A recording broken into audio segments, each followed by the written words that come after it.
പവിത്രത്തിന്റെ പുതിയൊരു എപ്പിസോഡിലേക്ക് ഏവർക്കും സ്വാഗതം.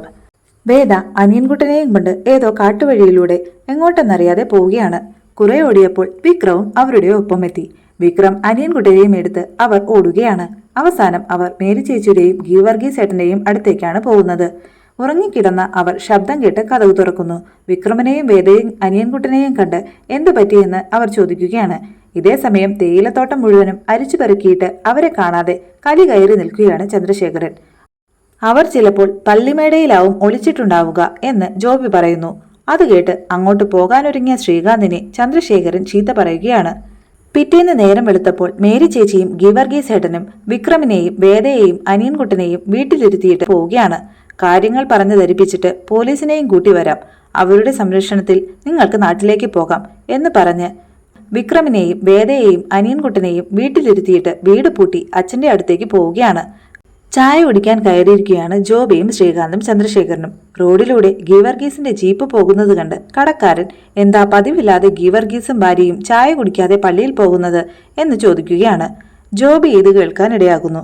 ചന്ദ്രശേഖരനോടും ശ്രീകാന്തിനോടും ഒരിടം കൂടി തിരയാൻ ബാക്കിയുണ്ടെന്ന് പറഞ്ഞ് ജോബി അവരെയും കൂട്ടി ഗീവർഗീസിന്റെ വീട്ടിലേക്ക് പോവുകയാണ്.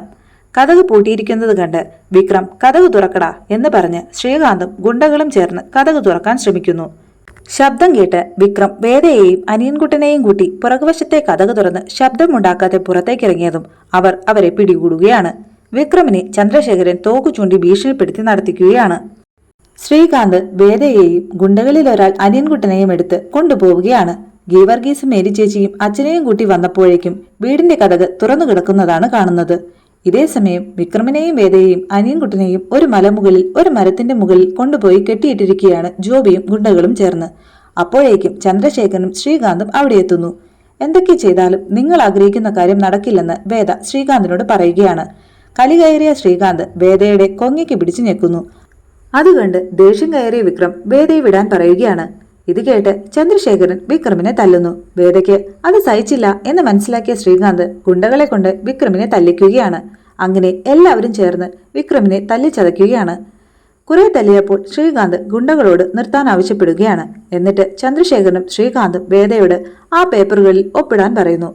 വിക്രം ഒപ്പിടരുത് എന്ന് വേദയോട് പറയുകയാണ്.